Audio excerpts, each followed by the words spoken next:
we watched The Furious. A father fights fiercely against ruthless kidnappers to save his abducted daughters. It is 113 minutes, and I gotta be honest with you, I have not been so excited for a kung fu or martial arts movie since the Raid movies. I can't believe how good this film is. Uh, as an aside, before we begin, at 113 minutes, that's the cut that is here in the United States. Allegedly, there is another cut with some other plot elements in it. There's also a bit of propaganda in there. I can only really find one source talking about it, so take that with a grain of salt. Although, there are interviews with Tanigaki where he says his original cut is like 4 hours, and there's so much unedited content that basically any of the main characters could have been the lead. And I think that's crazy talk, because that's so much stuff. This movie's only just shy of 2 hours, so there's a whole other movie there where the overall plot lines are probably the same, but man, I'm here for it. I kind of want to check it out. Like, even if you had to chop it up and be part one, part two, I'd probably be right there for it, because this movie's insanely good. The whole thing stays pretty crisp, pretty fun. The writing could use some polish. I'll be honest with you, that's fine. There is like a dubbing issue where the dubbing is not fantastic, but it's not, neither of those two things are what you're here for. At the end of the day, this is the one place where I don't think it matters if the writing is that good.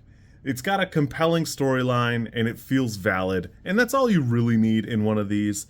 You sat through 100 Jackie Chan movies where there was basically no writing, and the writing was let Jackie Chan be Jackie Chan. And so, based on that, this passes the flying colors, because there are some fantastic bits, there are some great set pieces, and they're interacting with them on all cylinders. It's fantastic, it's presented well, everything here looks great. If you're not aware, Joe Taslim is a bronze medalist in judo. Like, it's such a big deal to have them here presented and doing such a great job, because I've seen him in a lot of stuff, and I've never really think that hard about it. I actually didn't realize that he's who I'm thinking of in The Raid. I can't believe how good this movie is. This whole thing is so good, and it stays so aggressive.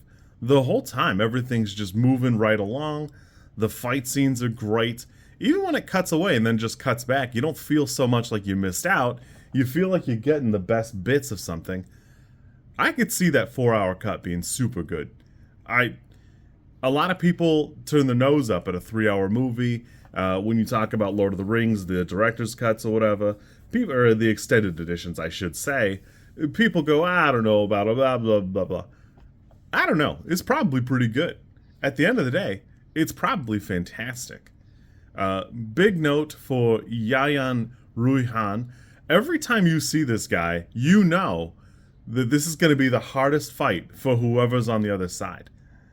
One of the other big complaints I had is there's a partway moment when about the probably 60-70% mark where the police are patting themselves on the back, and I found that to be almost in poor taste, because the ones who are doing it are basically complicit in what we're talking about.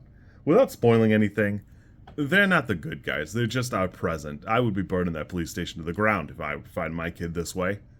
And I wouldn't care who was in it if I did it.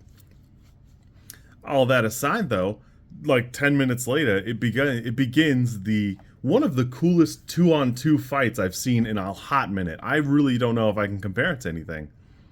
This has such exceptional work. It's got great faces. Everybody here looks like they're going nuts. And then, just when you think that this 2v2 could not get better, a third party arrives and it becomes a 3-way split. And the whole time I thought, okay, cool, well, this newcomer will team up with one of those two. No. It remains a gigantic brawl the whole time. This is fantastic. I couldn't believe how good this was. I might go see it again. I had a great time with this. I absolutely recommend it. If you're going to check something out and you're on the fence about The Furious, go watch The Furious. Miao Z does a great job. He's got a great presentation. He's a perfect example of, we talk all the time about superheroes taking off their helmets so that you can see their expressions. And he's got great expressions, but his body language is what makes it. And that's easy for like a martial artist, but it's clear that you can do it without taking the helmet off. I don't need to see Tony Stark's face all the time. Dread, there's 100 million examples, but this is great. If you're looking for something like it, this is excellent. And again, I haven't been so excited about something since The Raid. There were a lot of people who on Twitter commented that this was a spiritual successor to The Raid 2, and they're right. They're absolutely right. It's exactly what you're looking for in that kind of thing. This is fantastic. You kids be good. I'll catch you soon. I'm going to spend probably the next 6 months seeing what I can do to find a 4-hour cut of this movie.